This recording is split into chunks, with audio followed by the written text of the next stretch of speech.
ચાલો છોકરાઓ. ત્યારબાદ નુકસાન ગામના સરપંચને અમે ફોન કર્યો છે. ત્યારબાદ અત્યારે કોઈ પ્રોબ્લેમ નહીં અને એ ગામનો પ્રશ્ન છે.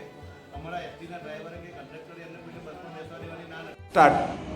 જંબુસર ડેપો મેનેજર નરેન્દ્રસિંહ રાઠોડ આજ રોજ ડાભા ગામના વિદ્યાર્થીઓ અહીંયા ઓફિસમાં આવેલ, જે અમને જણાવેલ કે આજરોજ ડાભા ગામની ટ્રીપ કેમ કેન્સલ કરવામાં આવેલ છે. જે અંગે મારે જણાવ્યું કે આજરોજ સરકારી પ્રોગ્રામ ભાવનગર ખાતે પીએમ પ્રોગ્રામ હોય, જેમાં જંબુસર ડેપો દ્વારા 11 બસો ફાળવણી કરવાનો હુકમ આવતા અમારા દ્વારા ભાવનગર ખાતે 11 વાહનો ફાળવણી કરવામાં આવેલ અને જે બાકીની બસો રહેતા જંબુસર ડેપો ખાતે જે પણ ટ્રાફિક હોય એ ટ્રાફિકને અમારા પછી વળવા માટે કીર્તિ ભરૂચ, જંબુસર ભરૂચ, કાવી કંબોઈ જ્યાં જ્યાંના મુસાફરો હોય ત્યાં અમારા દ્વારા એક્સ્ટ્રા સંચાલનની એક્સ્ટ્રા ટ્રીપો કરી અને મુસાફરોને સગવડ અમારા દ્વારા પૂરતી અમારાથી જેટલી આપી શકાય એટલી પૂરતી સગવડ આપેલ છે.